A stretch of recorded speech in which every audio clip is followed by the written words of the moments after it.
ये अहमदाबाद के सैटेलाइट इलाके जोधपुर में मौजूद श्री ओंकारेश्वर महादेव मंदिर है। ये 20 साल पुराना है, लेकिन 10 साल पहले इसका रेनोवेशन किया गया था। ये मंदिर भक्तों के बीच आस्था का एक अहम केंद्र माना जाता है, जहां हर दिन बड़ी संख्या में भक्त भगवान शिव के दर्शन करने आते हैं। श्रावण महीने में हर सोमवार को 108 दिए की महाआरती और महाप्रसाद का भी आयोजन होता है।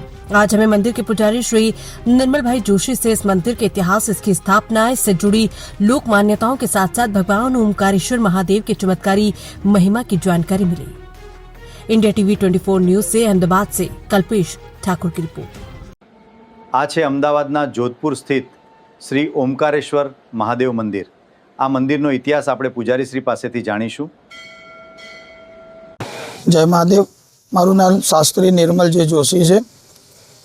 અત્યારે આપ જોઈ રહ્યા છો શ્રી ઓમકારેશ્વર મહાદેવ ચેરિટેબલ ટ્રસ્ટ જોધપુર ગામની અંદર આવેલું છે। આ સેટેલાઇટ અમદાવાદ। આ મંદિર લગભગ 20 વર્ષ જૂનું છે અને મંદિરનો જીર્ણોદ્ધાર હમણાં જ 10 વર્ષ પહેલાં કરવામાં આવ્યો છે। ઓમકારેશ્વર મહાદેવની અંદર શ્રાવણ મહિનાની અંદર દર સોમવારની અંદર મહાઆરતી કરવાનું આયોજન થાય છે। સાથે જ સાથે મહાશૃંગાર પણ હોય છે। રોજ મહાઆરતી તો હોય જ છે, પણ સોમવારના દિવસે વિશેષ 108 દીવાની મહાઆરતીનું આયોજન કરવામાં આવે છે તથા મહાપ્રસાદનું પણ અહીંયા વિતરણ કરવામાં આવે છે।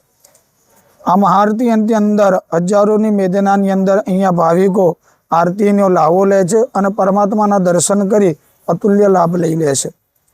આ સિવાય મહાશિવરાત્રિ, જન્માષ્ટમી એવા વિવિધ પ્રોગ્રામો પણ અહીંયા ઉજવવામાં આવે છે અને પરમાત્માની રોજ મંદિરની અંદર સેવા પૂજા કરવામાં આવે છે અને દરેક દર્શનાર્થીઓ પણ અહીંયા ઓમકારેશ્વર મહાદેવની અંદર પરમાત્મા શિવના દર્શન, મા ભગવતી તથા રાધા કૃષ્ણ, હનુમાનજી મહારાજ તથા શનિદેવના પણ દર્શન કરે છે। અને અહીંયા ઓમકારેશ્વર ગૌશાળા પણ ચલાવવામાં આવે છે, જેના દ્વારા ભાવિક ભક્તો ગાયને ઘાસચારો નાખી પોતાનું પુણ્યની પ્રાપ્તિ કરી શકે છે।